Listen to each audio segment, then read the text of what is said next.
جمال الوجود بذكر الإله وتصفو الحياة. اما بعد فاعوذ باللہ من الشیطان الرجیم.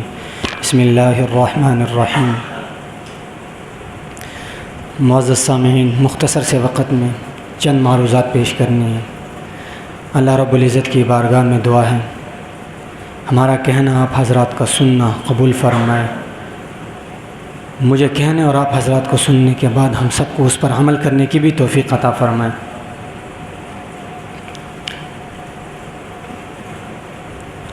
سوشل ورک یا نسل انسانی کی خدمت معاشرے میں نادار اور بے سہارا لوگوں کے کام آنا یہ بہت بڑی نیکی ہے.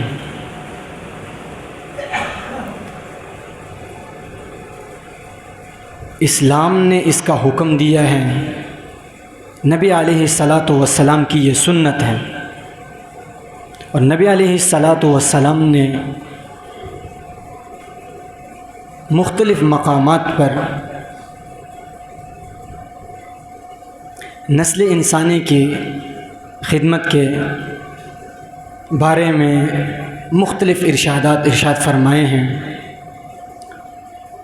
اگر ہم تاریخ کا مطالعہ کریں تو یہ بات سامنے آتی ہے کہ وحی کے بعد نبی علیہ الصلاۃ والسلام کا جو پہلا تعارف ہمارے سامنے آتا ہے وہ اسی حوالے سے آتا ہے.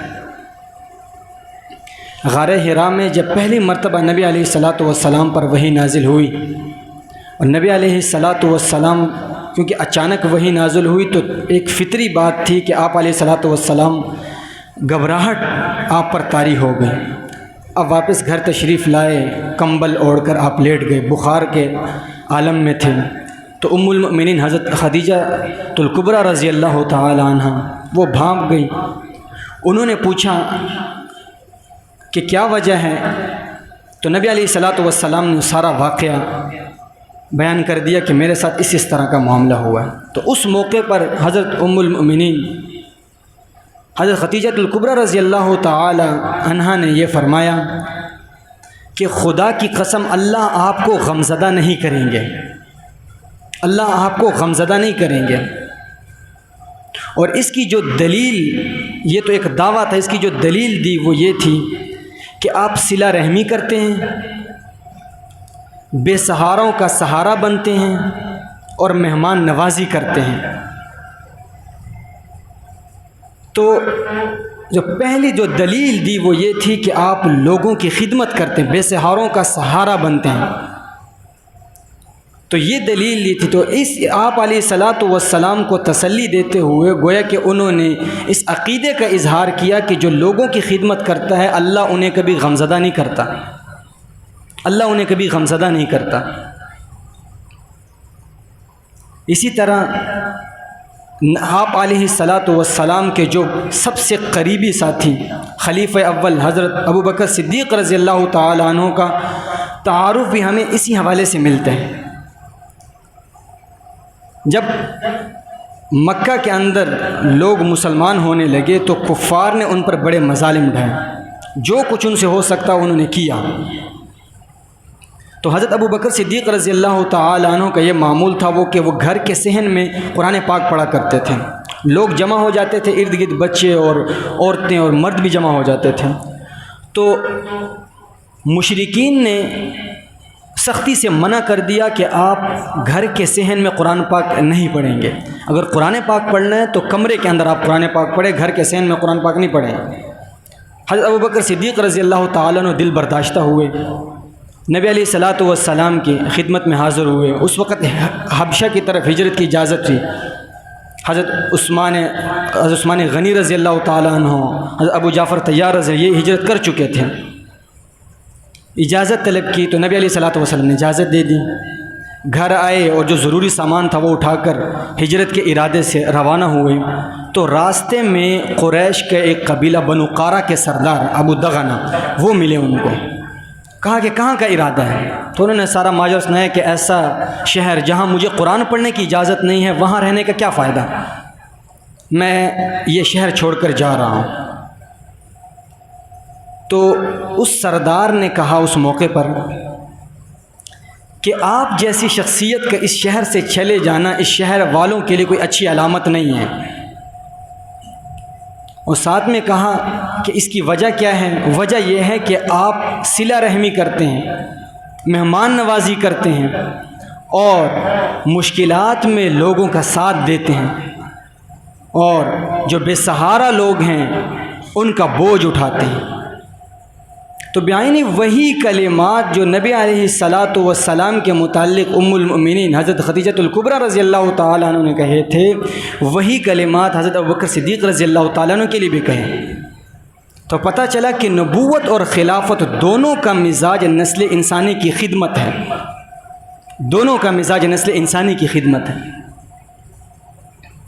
تو میں اپنے نوجوان حضرات سے خاص طور پر یہ عرض کرنا چاہوں گا کہ مسابقت یعنی ایک دوسرے سے آگے بڑھ جانا یہ ایک فطری جذبہ ہے، اور شریعت کسی فطری جذبے کی نفی نہیں کرتا، کسی فطری جذبے کی نفی نہیں کرتا، لیکن اس کا رخ متعین کرتا ہے کہ اس فطری جذبے کا رخ کیا ہونا چاہیے۔ آج کل ہمارے جو اس فطری جذبہ مسابقت ایک دوسرے سے آگے بڑھ جانا، اس کا رخ دنیا ہے۔ دنیا میں ہم ایک دوسرے سے آگے بڑھنے کی کوشش کر رہے ہیں کہ ہماری گاڑی اچھی ہو، ہمارا گھر اچھا ہو، ہمارے پاس دولت دوسرے سے زیادہ ہو، لیکن اس کا اصل رخ اور تعین وہ ہے جو حضرات صحابہ کرام رضی اللہ تعالیٰ عنہ نے پیش کیا۔ وہ دنیا نہیں بلکہ آخرت ہے، دین ہے اس کا اصل رخ اور تعین۔ مختلف واقعات ملتے ہیں تاریخ کے اندر۔ حضرت عمر فاروق رضی اللہ تعالیٰ عنہ کے متعلق آتا ہے کہ حضرت عمر فاروق رضی اللہ تعالیٰ عنہ یہ حسرت کیا کرتے تھے کہ میں کسی طریقے سے حضرت ابوبکر صدیق رضی اللہ تعالیٰ عنہ سے آگے بڑھ جاؤں، دنیا کے لحاظ سے نہیں بلکہ دین کے لحاظ سے، نیک اعمال کے لحاظ سے میں ان سے آگے بڑھ جاؤں۔ فرماتے ہیں کہ یہ میری حسرت تھی کہ میں ان سے آگے بڑھ جاؤں، دین کے اندر، نیک اعمال کے اندر ان سے آگے بڑھ جاؤ، لیکن دو واقعات ایسے ہوئے کہ اس کے بعد میرے دل نے مجھ سے کہا کہ اس شیخ سے آگے بڑھنا میرے بس کی بات نہیں ہے۔ پہلا واقعہ تو مشہور واقعہ غزوہ تبوک کے اندر نبی علیہ الصلاۃ والسلام نے چندے کا اعلان کیا کہ جتنا جس سے ہو سکے وہ چندہ لے کر آئے۔ تو حضرت عمر فاروق رضی اللہ تعالیٰ عنہ فرماتے ہیں کہ میں نے دل میں سوچا کہ آج میں ابو بکر سے آگے بڑھ جاؤں گا۔ وجہ یہ تھی کہ اس وقت فرماتے ہیں کہ میری مالی حالت کچھ بہتر تھی، میری مالی حالت بہتر تھی، میں گھر گیا، ہر چیز کو آدھا کیا، اور جو نصف تھا سارا میں نبی علیہ الصلاۃ والسلام کی خدمت میں لے آیا۔ دیکھا کہ حضرت ابوبکر صدیق رضی اللہ تعالیٰ بھی گٹھڑی میں کچھ سامان باندھ کر لا رہے ہیں۔ نبی علیہ الصلاۃ والسلام نے پوچھا کہ کیا لائے ہو اور گھر کے لیے کیا چھوڑا ہے؟ حضرت عمر فاروق رضی اللہ عنہ نے فرمایا کہ یا رسول اللہ آدھا سامان لے کر آیا ہوں، آدھا گھر چھوڑ کر آئے۔ جب حضرت ابوبکر صدیق رضی اللہ تعالیٰ عنہ سے پوچھا تو حضرت ابوبکر صدیق رضی اللہ تعالیٰ عنہ فرمانے لگے کہ یا رسول اللہ صلی اللہ علیہ وسلم گھر میں جو کچھ تھا سب کچھ لے کر آیا ہوں، گھر میں اللہ اور اس کے رسول کے نام کے علاوہ کچھ نہیں چھوڑا۔ اس وقت حضرت عمر فاروق رضی اللہ تعالیٰ عنہ فرماتے ہیں کہ میرے دل نے مجھ سے کہا کہ اس شیخ سے آگے بڑھنا تیرے بس کی بات نہیں ہے۔ اور دوسرا موقع اس وقت تھا جب نبی علیہ الصلاۃ والسلام اس دنیا سے رخصت فرما چکے تھے، خلیفہ حضرت ابوبکر صدیق رضی اللہ تعالیٰ عنہ تھے۔ فرماتے ہیں کہ مدینہ کے اندر ایک بوڑھیا عورت تھی، رہتی تھی، بے سہارا تھی، نابینا تھی۔ تو میرے دل میں خیال آیا کہ جا کر ان کے حال احوال پوچھ لوں، اور جو خدمت ان کی میں کر سکتا ہوں وہ میں کر لوں، ان کا پانی بھر لوں اور صفائی کر دوں ان کے لیے، اور کھانے کی کوئی چیز لا کر رکھ دوں ان کے لیے۔ کہتا ہے جب میں وہاں گیا اس جھونپڑی کے اندر، اور میں نے اس کو بڑھیا کو سلام کیا اور کہا کہ اس مدینے کا باشندہ ہوں اور اس ارادے سے آیا ہوں، تو وہ بڑھیا کہنے لگی کہ آپ سے پہلے ایک شخص آیا تھا اور وہ یہ سارے کام کر کے چلا گیا ہے، اور وہ روزانہ آتا ہے یہ کام کر کے چلا جاتا ہے۔ تو حضرت عمر فاروق رضی اللہ عنہ کو بڑا تعجب ہوا کہ کون ایسی شخصیت ہے جو مجھ سے پہلے اس کو خیال آیا تھا اور وہ روزانہ آتا ہے یہ کام کر کے چلا جاتا ہے۔ تو کہتے اگلے دن ذرا میں جلدی اٹھا، اور جب میں آیا تو دیکھا کہ ایک شخص منہ لپیٹے ہوئے پانی کا بندر اندر رکھ کر اس جھونپڑی کے اندر باہر آ رہا ہے۔ تو جب میں قریب آیا تو دیکھا کہ خلیفہ وقت حضرت ابوبکر صدیق رضی اللہ تعالیٰ عنہ تھے، وہ وقت کے خلیفہ یہ سارے کام روزانہ کر کے جاتے ہیں۔ تو اس وقت میرے دل نے مجھ سے کہا کہ اس شیخ سے آگے بڑھنا تیرے بس کی بات ہے ہی نہیں، یہ ممکن ہی نہیں ہے کہ اس شیخ سے میں آگے بڑھ جاؤں۔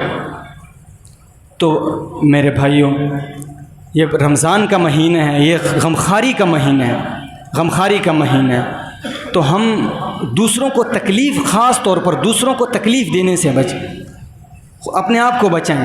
یہ صبر کا مہینہ ہے، صبر کا مہینہ۔ تو صبر صرف کھانے پینے سے رک جانے کا نام نہیں ہے، بلکہ یہ گناہوں سے رک جانے کا نام بھی ہے، دوسروں کو تکلیف دینے سے رکنے کا نام بھی ہے۔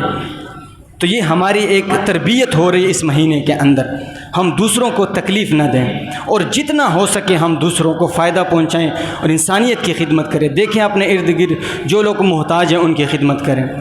دعا ہے اللہ رب العزت سے جو کہا سنا اس پر عمل کرنے کی توفیق عطا فرمائے۔ وآخر دعوانا ان الحمد للہ رب العالمین۔